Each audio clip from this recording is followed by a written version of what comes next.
I'm Em, And I'm Lex. and we're thrilled to welcome you to the Ready, Set, Coach podcast. Now, we're not just your hosts. We're also mamas, entrepreneurs, coaches, friends, and co-founders of the Ready, Set, Coach community. What began as a pandemic side hustle has blossomed into a vibrant online community crafted by coaches for coaches. So when we're not immersed in our coaching community on Circle, we're busy managing our other businesses, navigating the ups and downs of life, and of course, recording this podcast. This is where we dive deep into epic conversations about life, business, coaching, and everything in between. So are you ready, Lex? I'm set, Em. Let's coach. Hi, Lexi Smith. Hi, Emily Merrill. I was thinking we should just have our weekly catch-ups just be the podcast. Seriously, you guys, we have 2 times blocked off a week. We have 1 hour Tuesdays, and then we have an hour, 90 minutes on Thursdays. Holy English is hard. Okay. But our Tuesdays, I don't think we actually get to work. It's Never. 9:40 right now. So we just spent 40 minutes just basically in a co-therapy session, catching up Yeah. on life. And Yeah. now we have 20 minutes of work. Yeah, business therapy. Maybe, I don't know if we have any solutions that come out in this podcast of how we could actually do better at getting the therapy out of the way earlier. But everything's so fresh when we meet each other, and I feel like we don't have anyone else to talk to about these things. So it's like, blah, unload. Blah, blah, blah, blah. Yeah, and I do think it's needed, and at least I'll speak for myself. It is therapeutic in the best way. Like, I think I'm able to work better post these sessions that we have Totally. with each other. We do try to call each other when we can too. On our way to Text yoga and talk. classes. Yeah. I do talk to you more than I talk to my husband. True story. Same. Yeah.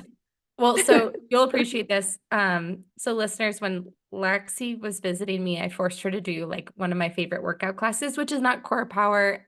I have a second favorite, which is called Bodied. And Maybe but I'm interjecting it. Now when you say bodied, it's not a shot, it's a chug. it's a squat. You just hold a squat. Okay. But it's basically like a step aerobics class with such a high vibe energy. Like if you were in a shitty mood, it's hard to maintain a shitty mood in this class because everyone is just so lovely and so positive and so woo powered. But it's also one of those classes where you kind of have to pay attention or you are going to look like a hot mess express. So today I was doing really well. And then I was like, oh, I'm doing really well. And then I wasn't doing really well. It's like once you start realizing your brain was drifting. Yeah, how your brain is drifting, or if it recognizes I look good, I've got the steps down. And then I was like, I don't have the steps down. Short-lived. But it is one of those classes where you have to focus.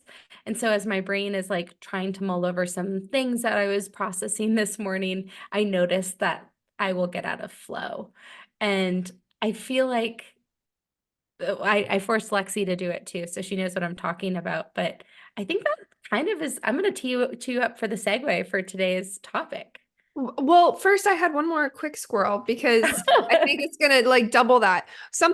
My experience with Bodied was we walked in, the instructor was so welcoming, greeted us. Emily knew her, the whole experience of the class, it felt like part of a community.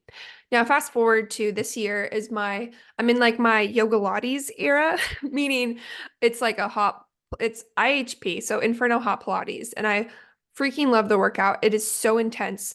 I go a lot. In fact, I'm probably approaching my 50th class. Dude, you should become a member now. Are you a member yet? Oh yeah, I'm unlimited. Oh, yeah. You did. Oh yeah. I've been paying the monies because I go a lot. You got over that hump. I am, but the one problem I have with this studio, and if I have a listener from that class, ironic. Hi, I'm in hot yoga with you.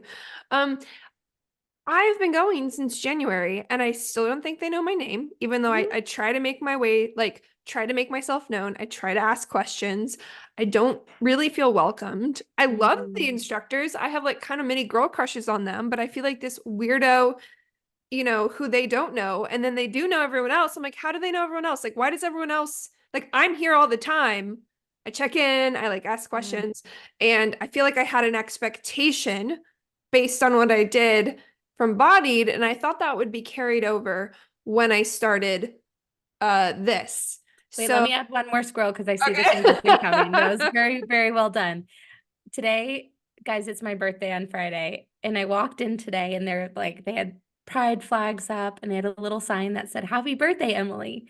And I was like, oh my God, they are so freaking thoughtful. Because they give you like little handwritten cards that are bedazzled when it's like your 5th class or your 10th class or your 50th class, and they like shout it out. So I get in and I'm like waiting to be shouted out in class. It was another girl's birthday Another Emily? named Emily. And I was like, oh, I was Well, technically it's not your birthday till Friday. So go technically Friday. but I was like, that was so thoughtful. And I told the owner who I'm friends with, and she's like, oh, happy birthday. But like, it was not for you, Emily. So, but I got really excited and I like revved it up. But yes. Okay, so Now you can segued get our back. squirrels Yes. into the topic today is managing client expectations as a coach. And we're going to be approaching this from a variety of angles because there's a few different lanes that you need to manage expectations in. So, Emily, will you kick us off with lane 1? Lane 1, the slow lane. So one of the things, and this was prompted by a recent Slack I got from a client, a coaching client who was like, "Hey, we're approaching our 4th session. Am I where I am supposed to be? Like, according to all of the other students or other clients that you've had, like, am I making enough progress? Am I doing it right, pretty much?" And it was such an interesting, reflective question, even for myself, because my expectation as a coach is to deliver them to their transformation. And that could take the first session or that could take 12 sessions. And there are the people who get it and we layer on it after the first session. And there are people that need 8 sessions to figure out where they are going and what is up and what is down. So I think lane 1 is like managing expectations that there is no one size fits all journey. Like while I offer the same container, the experience can be interpreted differently per person. Yeah, and actually think this is transferable across more than just coaching. It's something I experience a lot in my PR agency, the expectation of when someone will see results. Take it back to coaching, no matter what type of coach you are, whether you're a career coach, a PR coach, a business coach, a health coach, people want to know, when will I see results? When? That's like the big question, right? How quick? How quick? What Emily just underscored or highlighted is that's pretty hard to nail on the head. And so when we talk about managing expectations, it's something that I actually think you should do from your very first sales call, the very first time this topic gets approached. When they ask that question indirectly or directly, like, what does this process look like? Let's take health coaching. When am I going to drop 90 pounds? A way to manage, I don't know why I picked 90 pounds. It's a lot. That's a lot of pounds. Yeah. Like 5 years. Ozempic. I think, setting the precedent of, this is what I have seen in my experience. Mhm. However, everyone's journey is unique. And there's going to be a lot of different factors that determine your success. Health especially is an extra complicated one because I'm sure there's genetics at play, etc. But if someone is only eating healthy 1 day of the week and working out for 20 minutes versus the girl next door who's working out 7 days a week, and I, again, not a health coach, guys, eating well transformatively, I can imagine different timeline of results. So it's your job up front to tell them that, to prepare them, to set that expectation. It's also something, to Em's point, you'll likely need to reassure or remind them of Mhm. throughout the coaching process. I have 2 things to say on that. One, this is not very different than our workout classes that we referenced before, where both of us have seen results, but then like our own diets can be our own enemies at times, where we're like, we could be further along if we didn't drink or didn't eat pizza on Fridays and Saturdays and Sundays. So Mondays and Tuesdays. Mondays, tacos on Tuesdays, and all of those things. And I think one of my favorite tools that I think we both have used, and Lexi, I think you were quite good at this, is while you were working with a client It is sprinkling in those acknowledgments.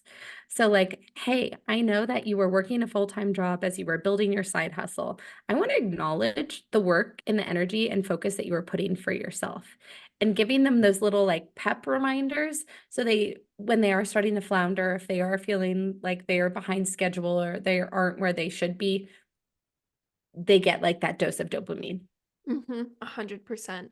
I'd also say meeting moments where they're feeling down or they're feeling discouraged with a solution-based mindset. So encourage them, but come up with a solution. So let's say when you first kick off coaching, the first goal you set is let's get your business launched in 90 days. Maybe that's your first goal. And then life happens and they have to take 3 weeks off here or their job picks up here, etc.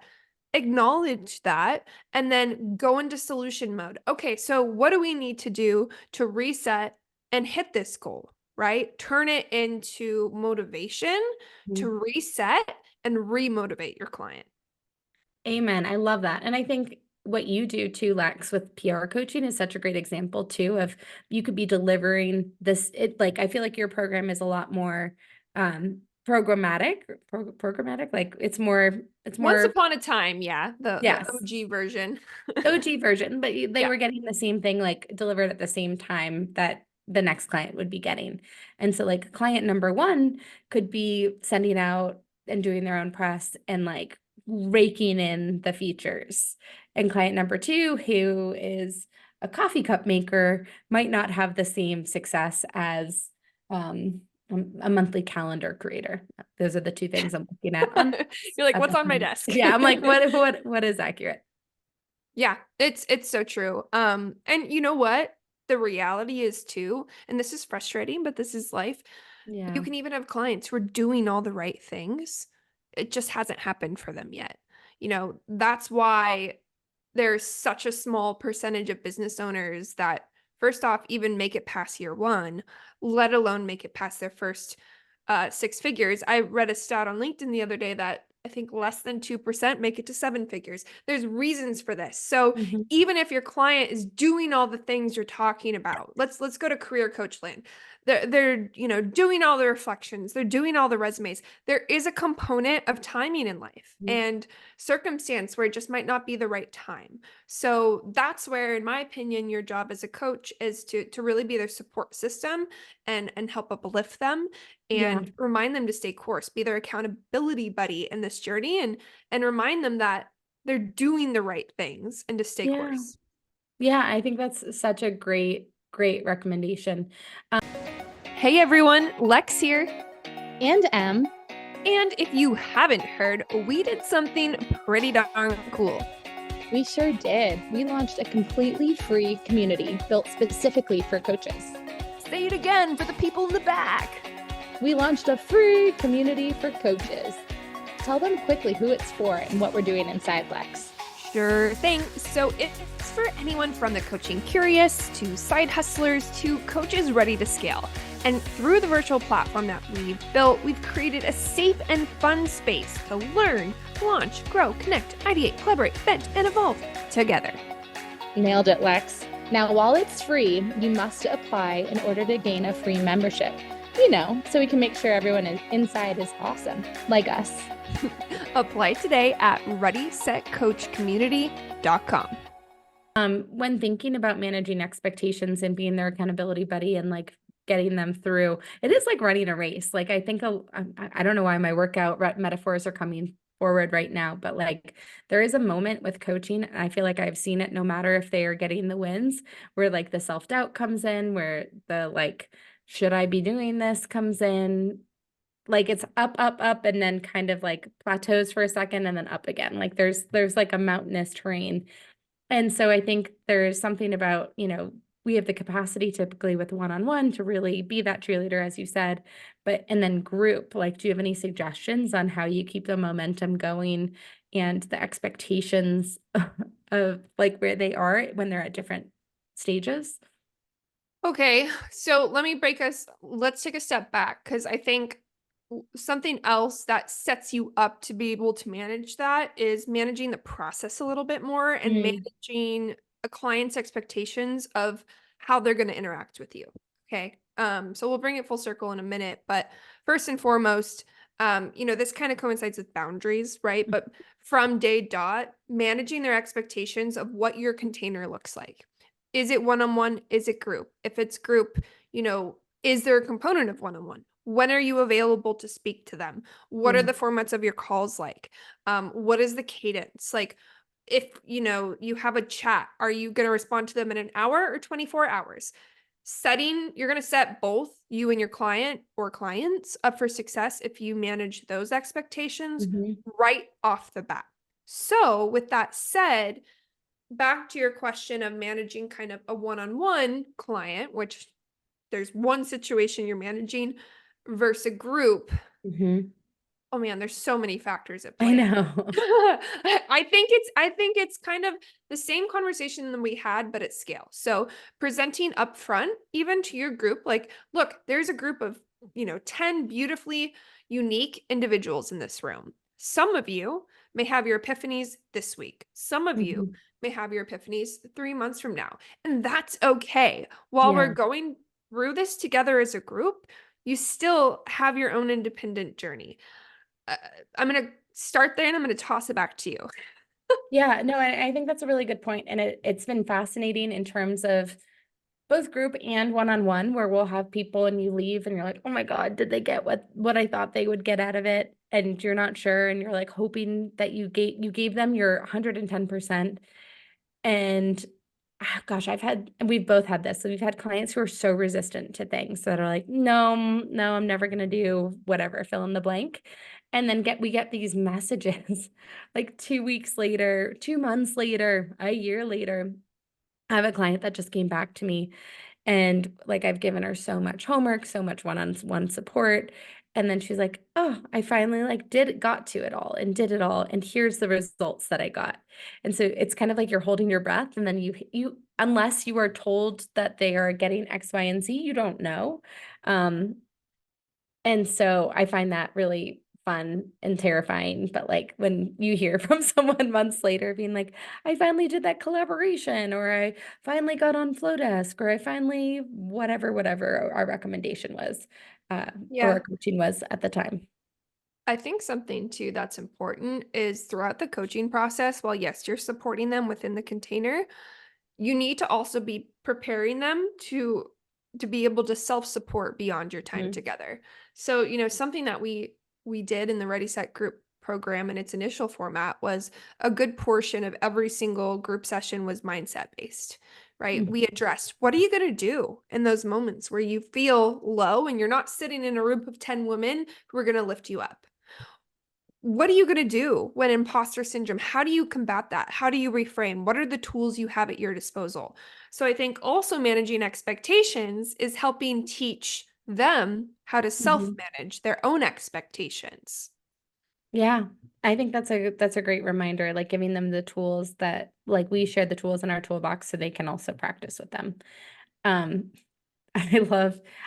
this is kind of the same but different, but I was going to say, like, coaching is fascinating, y'all, because it's not therapy, and you all know it's not therapy, but coaching also can bring up a lot of emotion for certain people.